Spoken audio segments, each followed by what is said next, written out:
Hello' বন্ধুসকল, Rakesh Das solution YouTube চেনেলটোলৈ সকলোকে স্বাগতম জনাইছোঁ। এতিয়ালৈ যদি মোৰ চেনেলটো ছাবস্ক্ৰাইব কৰা নাই তেন্তে ছাবস্ক্ৰাইব কৰি লোৱা।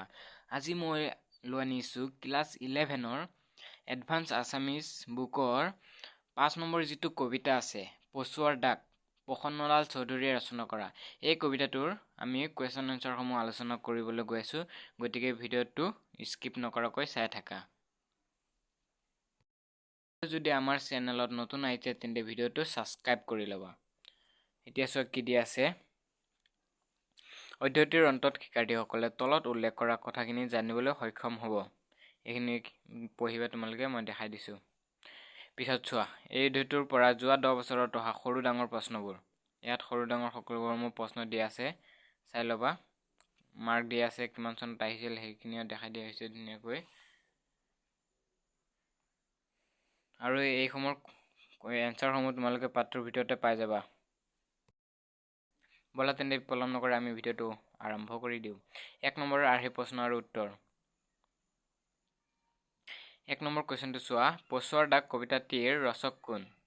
এনচাৰ লিখিবা প্ৰসন্নলাল চৌধুৰী। 2 নম্বৰটো চোৱা, প্ৰসন্নলাল চৌধুৰীয়ে ৰচনা কৰা এখন কাব্যগ্ৰন্থৰ নাম লিখা। লিখি দিবা, এনচাৰ লিখিবা অগ্নিমন্ত্ৰ। 3 নম্বৰ কুৱেশ্যনটোলৈ মন কৰা। প্ৰসন্নলাল চৌধুৰী অসমীয়া সাহিত্যত কি নামেৰে প্ৰখ্যাত? বিদ্ৰোহী কবি। 4 নম্বৰ কুৱেশ্যন চোৱা, নীলকণ্ঠ কোন? এনচাৰ লিখিবা নীলকণ্ঠ হৈছে মহাদেৱ। কুৱেশ্যন নম্বৰ 5, প্ৰসন্নলাল চৌধুৰীৰ কিমান চনত জন্ম হয়? এনচাৰ লিখি দিবা 1898 চনত। কুৱেশ্যন নম্বৰ 6, প্ৰসন্নলাল চৌধুৰীৰ কিমান চনত মৃত্যু হয়? এনচাৰ 1986। কুৱেশ্যন নম্বৰ 7 চোৱা, পচুৱা কি?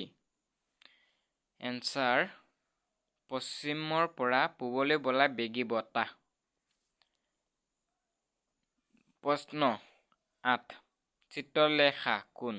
এনচাৰ চিত্ৰলেখা বান ৰজাৰ জীয়ৰী, উষাৰ সখীয়েক।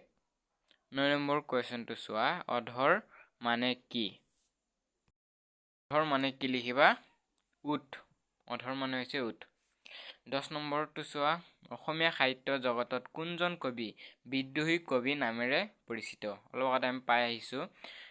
এনচাৰটো প্ৰসন্নলাল চৌধুৰী লিখি দিলে হৈ যাব। 2 নম্বৰৰ আৰ্হি প্ৰশ্ন আৰু উত্তৰ। এতিয়া মন কৰা, এইখিনি 2 নম্বৰ আহিব। কি দি আছে, প্ৰসন্নলাল চৌধুৰীৰ ক'ত আৰু কেতিয়া জন্ম হৈছিল? প্ৰসন্নলাল চৌধুৰীৰ পলাশবাৰীত 1898 চনৰ জানুৱাৰী মাহৰ 1 তাৰিখে জন্ম হৈছিল। 2 নম্বৰ কুৱেশ্যনটো চোৱা, প্ৰসন্নলাল চৌধুৰীৰ কাব্যগ্ৰন্থ দুখনৰ নাম লিখা। এনচাৰ লিখিবা অগ্নিমন্ত্ৰ আৰু চানেকি কবিতা। প্ৰসন্নলাল চৌধুৰীয়ে ৰচনা কৰা দুখন নাট্যকাৰৰ নাম লিখা। এনচাৰ লিখিবা নীলাম্বৰ অপেশ্বৰী। 4 নম্বৰ কুৱেশ্যনটো চোৱা এতিয়া, প্ৰসন্নলাল চৌধুৰীৰ পিতৃ মাতৃৰ নাম লিখা। এনচাৰ লিখিবা প্ৰসন্নলাল চৌধুৰীৰ পিতৃৰ নাম আছিল শ্যামলাল চৌধুৰী আৰু মাকৰ নাম আছিল প্ৰমীলা চৌধুৰী। 5 নম্বৰ কুৱেশ্যনটো চোৱা, প্ৰসন্নলাল চৌধুৰীয়ে ৰচনা কৰা দুখন নাটকৰ নাম লিখা।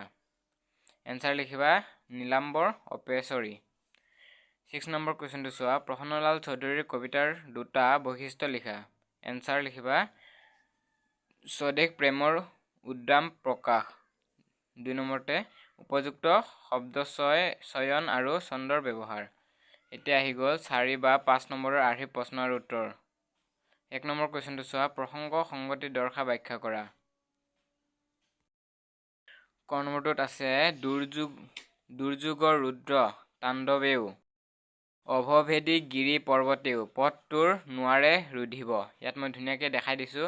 গোটেইখিনি পঢ়ি থাকিলে ভিডিঅ'টো বহুত দীঘল হৈ যাব, গতিকে তোমালোকে লিখি ল'বা।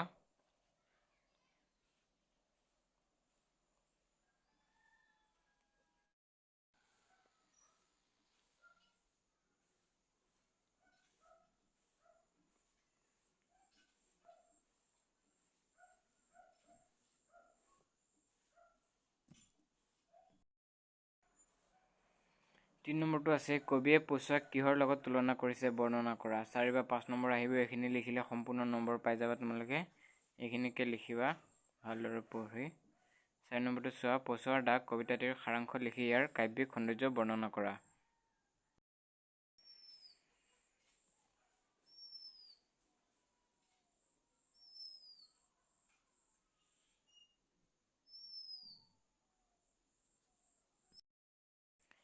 5 নম্বৰ কোৱেশ্চনটো চোৱা এতিয়া প্ৰসন্নলাল চৌধুৰীৰ কাব্যকৃতি সম্পৰ্কে এটা টোকা লিখা 4 বা 5 নম্বৰ আহিব তোমালোকে ধুনীয়াকৈ ইয়াৰ পৰা লিখি দিবা